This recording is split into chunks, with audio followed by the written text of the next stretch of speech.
Donc notre assemblage est réalisé euh, généralement pour évaluer un assemblage. On devra parler du centre de gravité, donc sur la phase évaluée. Donc au niveau des propriétés des masses, nous avons sur les pièces comment on vérifie une pièce, c'est en identifiant sa masse, mais pour les assemblages, il dev- on devrait retrouver les coordonnées du centre de gravité de l'assemblage. Donc ce centre de gravité, suivant les contraintes qu'on impose, devrait avoir une seule position et c'est le moyen pour vérifier l'assemblage.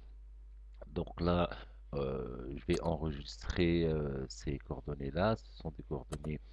euh, donc, je vais essayer d'ouvrir un fichier bloc-notes et je vais enregistrer ceci.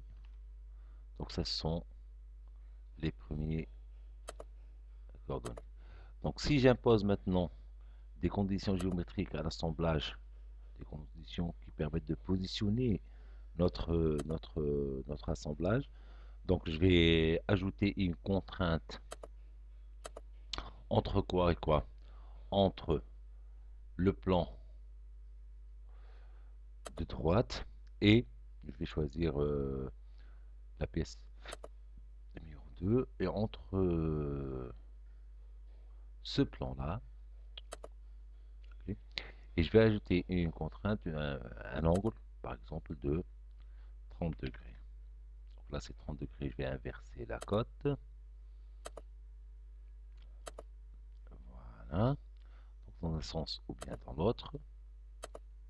Donc là, faites attention, c'est que l'alignement des contraintes, j'ai choisi une même direction ou bien les directions opposées. Donc j'ai choisi les directions opposées. Donc si je veux un 30 degrés dans ce sens-là, je vais enlever ça dans ce sens, dans le sens, je vais dire, trigonométrique. Donc c'est ainsi, sinon j'inverse la direction, c'est dans ce sens-là. Je valide et automatiquement la contrainte, elle est ajoutée ici. Donc ça c'est l'angle. Et maintenant, si je veux voir les coordonnées du système, donc voilà les nouveaux coordonnées de mon système. Vous voyez bien que là, il y a une différence. Si maintenant j'impose une nouvelle contrainte, donc là, je ne vais pas euh, intercaler une nouvelle contrainte, mais je vais modifier la contrainte donc d'inclinaison. Je vais éditer la fonction et je vais dire que je vais inverser le sens. Vous voyez que là, donc la masse, le centre de gravité change obligatoirement. Voilà le niveau coordonnées. Donc là, c'est par rapport à quoi? Donc ce centre de gravité qui existe là, voici le centre de gravité de l'assemblage. Il est réalisé par rapport à quoi? Par rapport à cette origine. Donc par rapport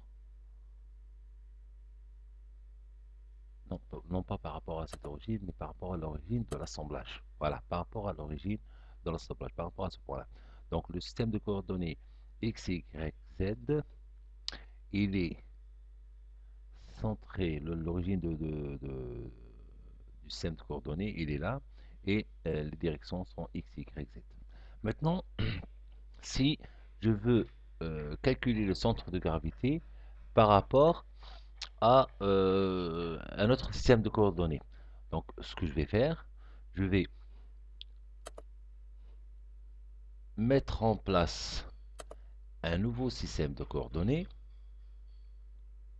du genre par exemple en quel point, donc ça ne sera pas à l'origine, mais je vais choisir par exemple ce point-là, je peux choisir n'importe quel point, et nouveau système de coordonnées est centré par rapport à ce point et la direction X, Y, Z. Donc bien évidemment, on peut changer les directions de cette façon-là. Tout dépend de ce qu'on nous impose, ce qu'on nous demande comme travail à faire. Et donc là, on voit un nouveau système de coordonnées, c'est le système de coordonnées numéro 1. Voilà. Et lorsqu'on va évaluer la pièce, c'est-à-dire retrouver les propriétés du centre de gravité du système, on va indiquer le nouveau système de coordonnées et bien évidemment, on voit bien que le centre de gravité a changé de position et ça c'est le nouveau centre de gravité du système.